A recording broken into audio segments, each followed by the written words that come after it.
Last time आपण दोन व्हेरिएबल्समध्ये जे आपण ॲडजस्टमेंट करतो किंवा आपण सोल्युशन जे काढतो, दिलेल्या सिस्टीमचं जे सोल्युशन काढतो, त्या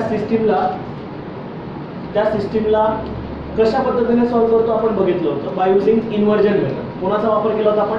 इन्व्हर्जन मेथडचा. आणि इन्व्हर्जन मेथडमध्ये आपल्याला इन्व्हर्स अगोदर लागणार आणि मग त्यानंतर आपण त्याचा वापर करून त्यांच्या एक्स आणि वायच्या व्हॅल्यूज फाइंड आउट केल्या की सोल्युशन ऑफ दॅट सिस्टीम. म्हणजे त्या सिस्टीमचं सोल्युशन काढण्यासाठी आपण दिलेल्या मॅट्रिक्सचा, कोइफिशियंट मॅट्रिक्सचा इन्व्हर्स वापरतो आणि मग सॉल्व्ह करतो. बरोबर ना? ते घेतलं होतं आपण दोन व्हेरिएबल्समध्ये. ते जे सोल्युशन काढले होते त्याचे सिस्टीमचं जे आपण जी ट्रिक होती किंवा आपण जे इन्व्हर्जन मेथड वापरत होती, कोणासाठी वापरली आपण? फक्त दोन व्हेरिएबलसाठी. आता तीच मेथड त्याच पद्धतीने त्याच वेळेस फक्त एवढंच की ज्या ठिकाणी 4 एलिमेंट होते त्या ठिकाणी किती एलिमेंट येतील? 9 एलिमेंट येतील. बरोबर, मॅट्रिक्समध्ये. आणि व्हेरिएबल्स किती येणार आहेत? 3 व्हेरिएबल्स. आता आपण ज्या ठिकाणी एक्स वायच्या व्हॅल्यू काढत होतो त्या ठिकाणी कोणाच्या व्हॅल्यू काढायच्या? एक्स, वाय आणि झेड अशा तिघांच्या व्हॅल्यू काढायच्या. प्रोसिजर सेम राहील, बदलणार काहीच नाही. फक्त एवढंच ज्या ठिकाणी मायनस आपण काढायचो त्या ठिकाणी डायरेक्ट मायनर राहायचं ना आपले. आता इथं आपल्याला ते 2x2 डिटर्मिनंटमध्ये आणि जेवढं शॉर्टकटमध्ये करता येईल तेवढं शॉर्टकट, पण जे नेसेसरी आहे ते सोडता येणार नाही. जे नेसेसरी आहे ते लागेल, हे लक्षात ठेवा. मग आपण सोल्युशन काढताना 3 व्हेरिएबलमध्ये सोल्युशन काढताना काय काय करायचं आहे हे डोक्यात ठेवा फक्त. ओके, मी पहिलं एक्झाम्पल सॉल्व्ह करतोय, पुढचं एक्झाम्पल तुम्हाला सॉल्व्ह करायचं आहे, म्हणून पूर्णपणे जे मी सॉल्व्ह करतोय त्याच्याकडे कॉन्सन्ट्रेशन असतं. आलं लक्षात? ओके, नाव एक्झाम्पल. लास्ट टाइम एक्झाम्पल आपले 9 एक्झाम्पल झाले, 2 व्हेरिएबलचे. आता 10 नंबरचं एक्झाम्पल. 10 नंबरचं एक्झाम्पल असं आहे, x minus y plus z is equals to 4. दुसरं equation 2x plus y minus 3z equals to 0. आणि तिसरं इक्वेशन आहे x plus y plus z is equals to 2. That's what is our given system. Question काय असेल? आपला question काय होता? Solve the following system by using inversion method. आलं लक्षात? ओके, नाव ही आपली सिस्टीम. फर्स्ट मी थोडंसं डायरेक्टली लिहिलं, मी परत लिहिण्यापेक्षा, कारण आपल्याला जागा मोठी लागेल त्यामुळे मी डायरेक्टली लिहिलं. ओके, म्हणजे सोल्युशन तुमचं इथूनच स्टार्ट. सोल्युशन ज्यावेळेला तुम्ही सोल्युशन स्टार्ट करा, क्वेश्चन वेगळा राहील आणि सोल्युशन इथून स्टार्ट होईल. ओके, फर्स्ट ऑफ ऑल काय करायचं? कशात कन्वर्ट करायचं? Matrix form. नाव मी डायरेक्ट मॅट्रिक्स फॉर्म लिहितोय. मॅट्रिक्स फॉर्म इज, चला मॅट्रिक्स फॉर्म. आता जो मॅट्रिक्स मिळेल तो किती क्रॉस कितीचा मिळेल? 3 क्रॉस 3चा मॅट्रिक्स. चला कोइफिशियंट 1 मायनस 1 1 1 मायनस 1 1. ओके, दुसरा 2 1 minus 3 1 1 1. Okay, then x y z equals to constant matrix 4 0 2. झालं. ए मॅट्रिक्स माझा हा आला, बरोबर. एक्स मॅट्रिक्स व्हेरिएबल मॅट्रिक्स आणि हा B matrix. Where A matrix 1 minus 1 1 2 1 minus 3 1 1 1. Okay, B matrix 4 0 2 आणि X matrix X Y Z. बरोबर. पुढची स्टेप सांगा. पुढची स्टेप काय घेतली होती? To obtain solution of system first by using inversion method. To have काय कन्सिडर केलं आपण? ax इज इक्वल्स टू b. दोघं बाजूंना प्री मल्टिप्लाय केलं. प्री मल्टिप्लाय कशाने प्री मल्टिप्लाय केलं? a inverse. प्री मल्टिप्लाय केलं. a inverse into a into x is equals to a inverse into b. What is the a inverse into a? Identity. Identity into x, that's a inverse into b. Identity into x म्हणजे x. a inverse into b. x is equals to a inverse into b. That's one is the equation second. Now the second step. आपले टप्पे हे confirm टप्पे ते बदलत नाही. आपल्याला एक्झाम्पलवर बघून हे करायचं आहे. एक्झाम्पल जे दिले त्याच्यावर बघून करतो ना आपण. याच्यात काही नवीन ऍड केलं का? नवीन काय केलं का? सॉल्ट नाही. इथून पुढे सोल्युशन तयार. मेन सोल्युशन आपलं इथून पुढे इथपर्यंत कॉमन पार्ट. बरोबर. चला मग आता first of all we have to find inverse. To find A inverse, first of all determinant. Okay, let's first of all determinant of A, matrix A. चला matrix A बघा, determinant denoted in two vertical bars. Now 1 minus 1 1, okay, then 2 1 minus 3 1 1 1. चला determinant सांगा पटकन, जेवढा क्रॉसली आणि पटकन check होईल तेवढं बेटर. चला सांगा, आणि मला फक्त वापर करायचा.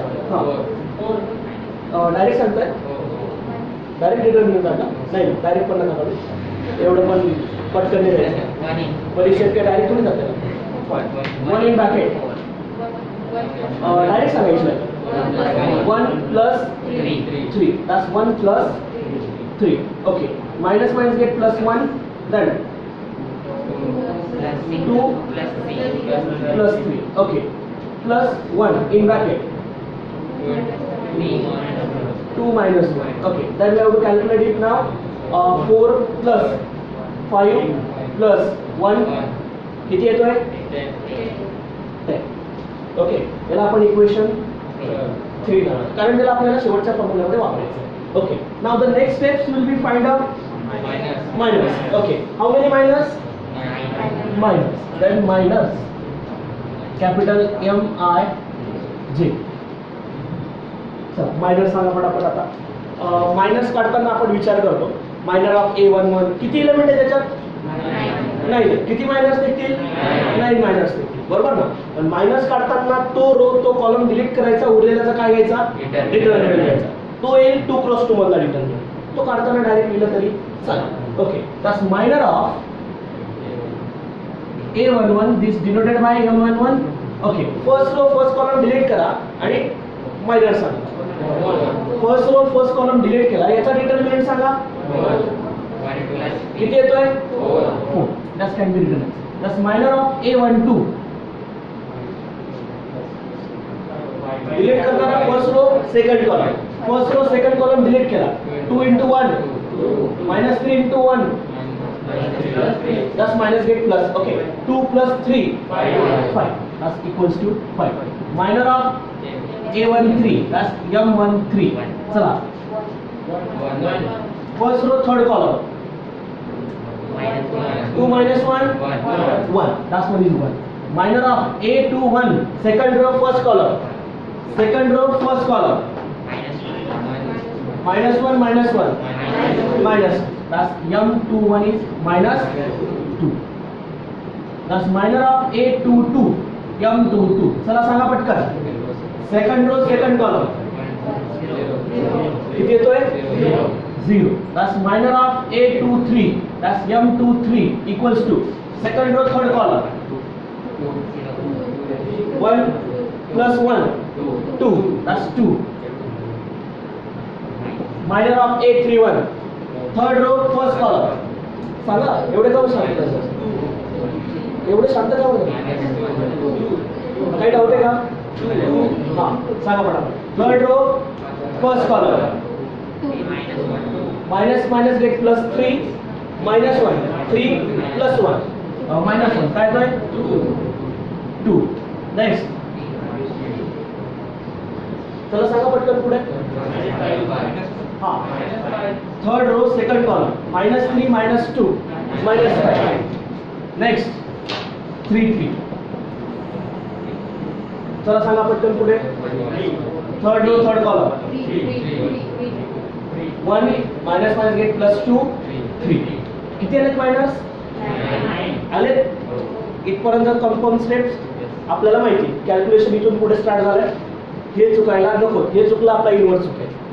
ओके, येते एलिमेंट आपल्याला माहिती आहे. ओके, पण त्याचा वापर आपण आता कोफॅक्टर्स मध्ये करू. दॅट्स कोफॅक्टर्स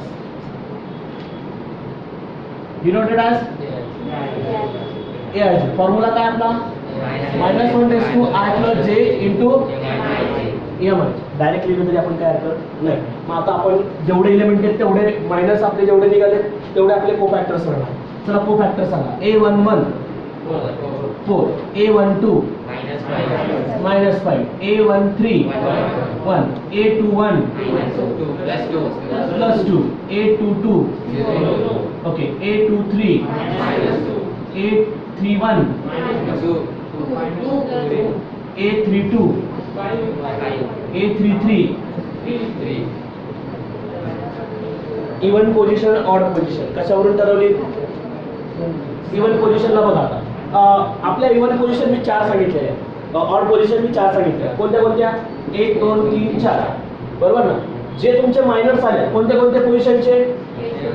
1 2 2 1 2 3 3 2. हे 4 पोझिशनचे एलिमेंट इकडचे जे असतील त्यांच्या साईन त्या बाजूला बदलतील. कोणत्या कोणते? 1 2 इथे 5 होता, इकडे -5 झाला. ओके. 2 1 इथे काय होता? -2 इथे काय झाला? ओके. 2 3 इथे 2 होता, इकडे -2 आणि 3 2 इकडे -5 होता, इकडे येताना 5 झाला. मग लक्षात घ्या फक्त 4च बदलले, बाकीचे जे मायनस काढले ते जसेचे तसे कोफॅक्टर्स आहेत. फक्त 4 एलिमेंट बदलले. कारण का? कारण त्यांची पोझिशन ऑड ठिकाणी, म्हणून त्यांचा प्लसचा मायनस मायनसचा प्लसचा. ओके. मग आता काय फाइंड आउट करणार? कोफॅक्टर मॅट्रिक्स. त्यात AIJ सांगा चला.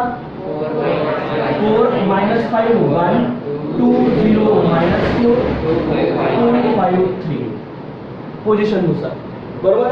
Okay. Now then adjoint AIJ चा जो आपण हा मॅट्रिक्स काढला त्याचा काय घेणार? ट्रान्सपोज. चला ट्रान्सपोज सांगा मग. 4 -5 1 जे रो असतात त्याला कॉलम मध्ये घेतात. ओके.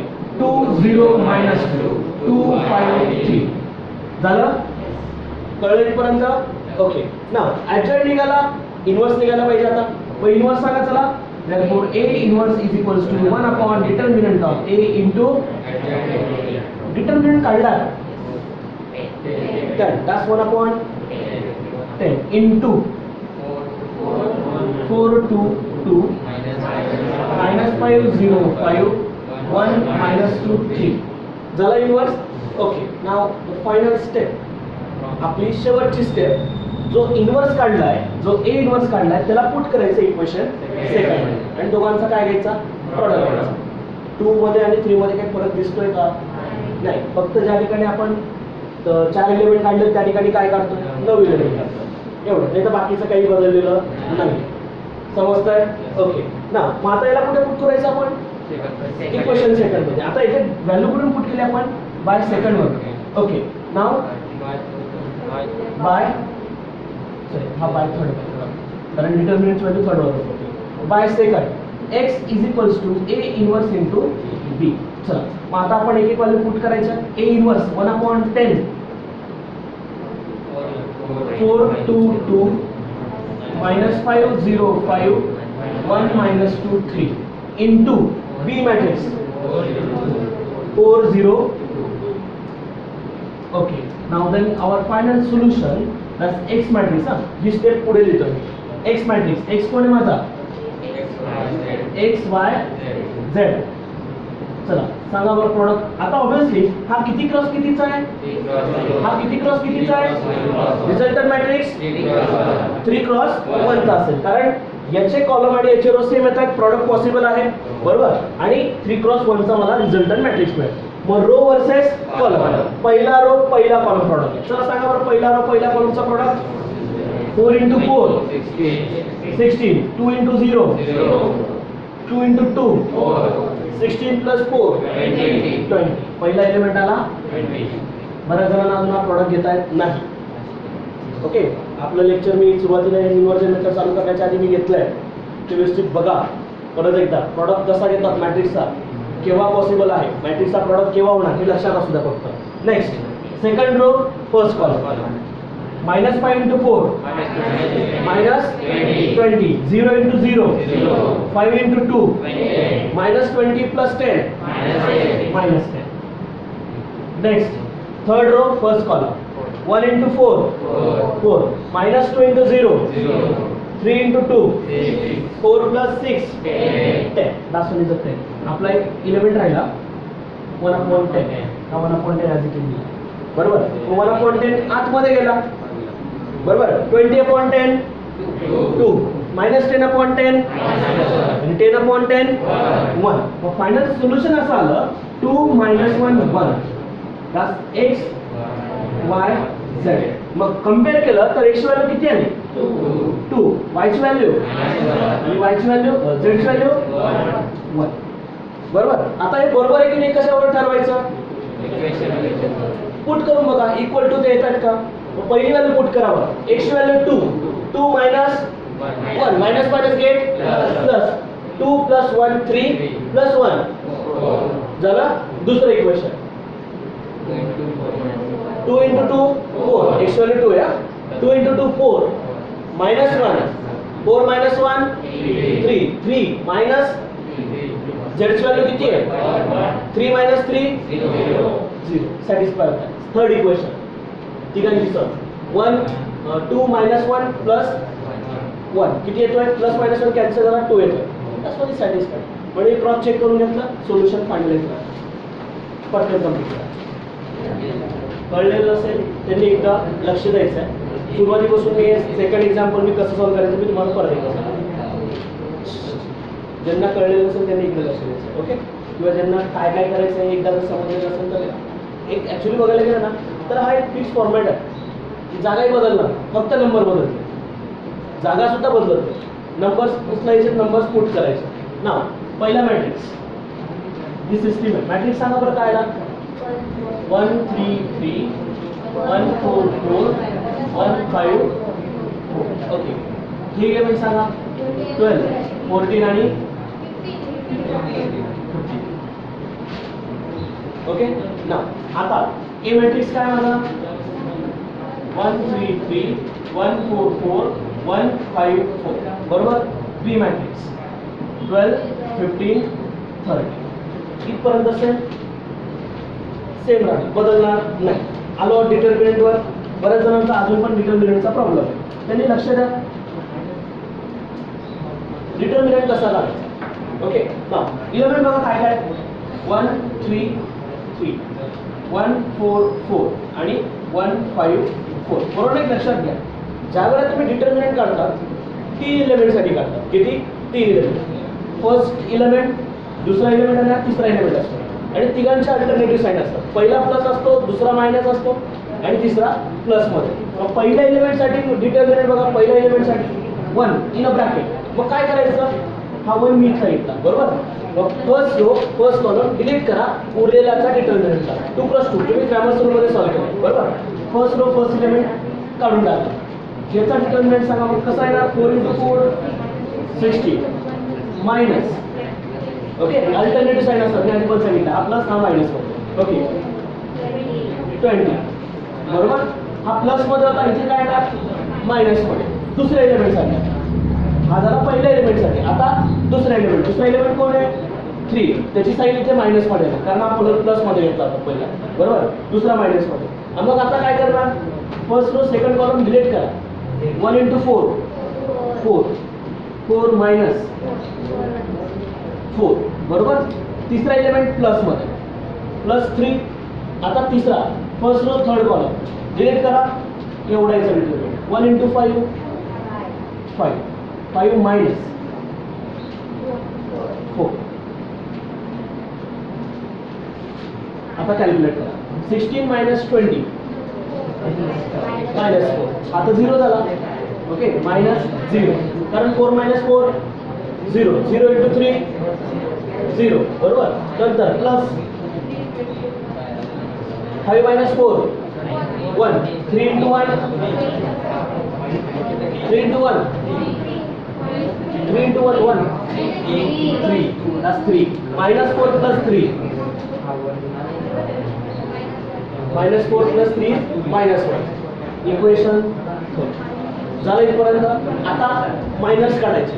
मायनस काढताना जसं आपण एक 3 एलिमेंटसाठी केलं ना तसं 9 एलिमेंटसाठी करायचं. तो रो तो कॉलम डिलीट करायचा उरलेलाचा डिटर्मिनंट करायचा. मग बघा आता मायनस. चला गडबड करू नका इकडे लक्ष द्या. First row first column delete करा आणि पहिलाच मायनर करा. First row first column delete एवढा याचा मायनर सांगा. व्हॅल्यू सांगा त्याची 4 × 4 16 4 × 5 20 4 minus 20 पहिला मायनर हा. तसंच दुसरा एलिमेंट. दुसरा एलिमेंट म्हणजे कोण first row second element 4 minus 4 0. तिसरा first row third column 5 minus 4 किती येणार 1. आता सेकंड रो फर्स्ट कॉलम बरोबर. सेकंड रो फर्स्ट कॉलम मध्ये बघा उरलेले एलिमेंट आणि हा गेला ना आपला उरलेले element 3 into 4 3 into 4 12 3 into 5 12 minus 15 minus 3. तसंच पुढचा 2 2 second row second column 1 into 4 3 into 1 4 minus 3 1 2 3 2 3 बरोबर. Second row third column 5 minus 3 2 पुढचा 3 1 हा 3 1 आहे 3 1 सांगा थर्ड रो फर्स्ट कॉलम उरले एवढे 12 minus 12 0 that's 0. Next 3 2 third row second column 4 minus 3 किती येणार शेवटचा third row third column 4 minus 3 झालं. इथून पुढचं सगळं काही सोपं काय एकदा जर मायनर निघाले की पुढचा पार्ट सोपा.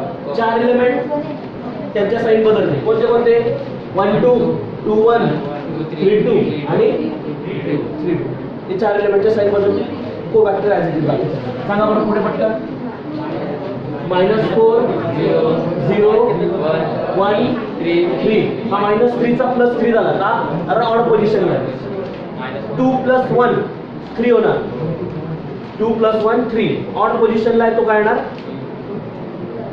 साइन काय होणार बदलणार बरोबर. ओके 2 2 4 होता इवन पोझिशन तो ॲज इट इज राहणार -2 0 -1 आणि 1 किती एलिमेंट बदलले ते सुद्धा बघून घ्या. 0 ला तरी बदलू शकत नाही 0 ला मायनस घ्यायला प्लस घ्या तोच राहतो. पुढचा आता त्याचा काय घ्यायचं आपल्याला को फॅक्टर मॅट्रिक्स. चला मॅट्रिक्स -4 0 1 3 1 -2 0 -1 1. ओके त्याचा ट्रान्सपोज घेतला म्हणजे कोण मिळेल ऍडजॉइंट. चला सांगा ट्रान्सपोज -4 0 1 जो रो असतो त्याला काय करायचं कॉलम मध्ये 3 1 -2 0 -1 1 हा ऍडजॉइंट निघाला. आता फॉर्म्युल्यामध्ये 1/-1 म्हणजे -1 बरोबर आहे. -1 इंटू चला ऍडजॉइंट -4 3 0 0 1 -1 1 -2 1 बाय थर्ड. आता पुढचं कॅल्क्युलेशन त्याच पद्धतीने राहील. हा -1 मल्टिप्लाय पण आतमध्ये करून घेतलं तरी चालतंय आणि नंतर पण केलं तरी काही प्रॉब्लेम येणार नाही. चला ए इनव्हर्स वेल याची व्हॅल्यू -1 आतमध्ये मल्टिप्लाय करून बघ लिहितो. -1 आतमध्ये प्रत्येकाला मल्टिप्लाय म्हणजे चला सांगा बरं मल्टिप्लाय केल्यानंतर 4 -3 0 0 -1 1 1 -1 2 -1. ओके आता इंटू मी मॅट्रिक्स 12 15 30. चला आता दोघांचा प्रॉडक्ट करताना कसं घेतो आपण पहिल्या मॅट्रिक्सचे रो बघतो तर दुसऱ्याचे कॉलम. मग पहिला रो पहिला कॉलम पहिला रो दुसरा कॉलम तिसरा रो पहिला कॉलम असे 3 एलिमेंट मला काढायचे. पण मग त्यांच्या दोघांचा प्रॉडक्ट मध्ये साइन कोणते असतात ऍडिशन करायचे. मग चला 4 × 12 48 प्लस -3 × 15 -45 बरोबर. नंतर 0 × 13 0 प्लस 0 किती आले बरं हे 3 म्हणजे पहिला एलिमेंट कोणाला 3. नंतर दुसरा एलिमेंट तसंच का दुसरा रो पहिला कॉलम बरोबर. चला 0 × 12 0 ओके -1 × 15 -15 ओके 1 × 13 +30 झालं. ओके आणि शेवटचा third row first column -1 × 12 -12 2 × 15 +30 next -1 × 12 -30 sum सांगा टोटल 5 plus 5 कारण -12 minus 13 is -25 30 minus 25 is 5 okay last one is 5 झालं ना मग x व्हॅल्यू किती आली कंपेअर केलं दोघं x व्हॅल्यू 3 y व्हॅल्यू आणि z व्हॅल्यू आता क्रॉस चेक करायचं आता फायनल सोल्युशन असं लिहिलं ना आपण x equals to 3 y equals to -2 z is equals to 5 are required solution of the given system आता चेक करायचंय मला हे जे मी काढलं ते बरोबर आहे की नाही असं ओके कोणाकोणाचे आन्सर आले मोस्ट ऑफ ओके चला चेक करून घ्या आपण बरोबर आहे की नाही याच्यात पुट करा x y z च्या व्हॅल्यूज 3 प्लस -6 3 -6 बरोबर आणि 3 into z 5 15 टोटल किती येते बघा येते का का तिथे दिली म्हणून 12 तिथे दिली म्हणून 12 यायलाच पाहिजे यायला तर पाहिजे नसेल तर ऑब्विसली आपलं चुकलंय कुठे बरोबर नक्की बाकीचे पण दोन तसे चेक करायचे समजते इथपर्यंत याच्यात कोणाला काही डाऊट नक्की बाकीचे ज्यांनी अजून याच्यामध्ये काही डाऊट असेल त्यांनी परत हे लेक्चर बघायचं आहे परत स्वतः सॉल्व्ह करायचे हेच एक्झाम्पल स्वतः सॉल्व्ह करा पुढच्या एक्झाम्पलकडे जाऊ नका मी अजून पण सांगतोय जर तुम्ही पुढच्या एक्झाम्पलकडे गेलात तर हे एक्झाम्पलचं इंटरेस्ट राहणार नाही किंवा ते एक्झाम्पल आवड जाईल आधी यांना कम्प्लीट करा स्वतः सॉल्व्ह करा आणि मग त्यानंतर पुढे अप्रोच करा आलं लक्षात ओके होमवर्कला एक्झाम्पल घेऊ होमवर्कला दोन एक्झाम्पल दिले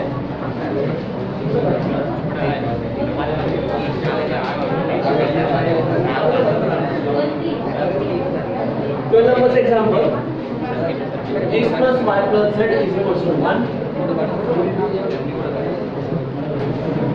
2x plus 3y plus 2z equals to 2 and the last equation x plus y plus 2z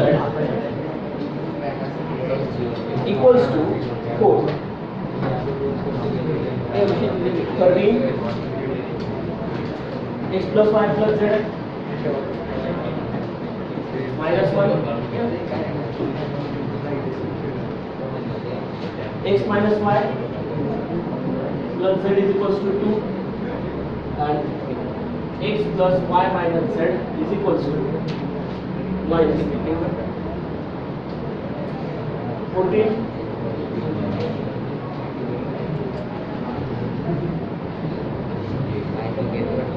x plus y plus z equal to 1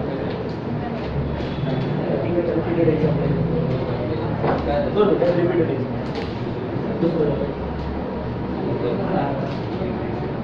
5x plus minus y plus 4z equals to 5 2x plus 3y plus 5z equals to 2 and then 5x minus 2y plus 6z equals to minus ठीक आहे हे तीन example homework आलं लक्षात तीन example आणि उद्या मला याचं सोल्युशन पाहिजेच म्हटलं त्यामुळे रिक्वायर्ड आहे उद्या असेल तर कंटिन्यू अजून एक उद्यापासून 1:12 वाजता पण 12:15 वाजता पण एक बॅच होत आहे 12:15ला मोस्ट ऑफ स्टुडंट्स जिथे जर आले तर बेटर असेल आणि जे येणार आहेत त्यांनी मला आधी सांगू द्या 12:15 सांगा उद्यापासून दुसरी बॅच 12:15 ते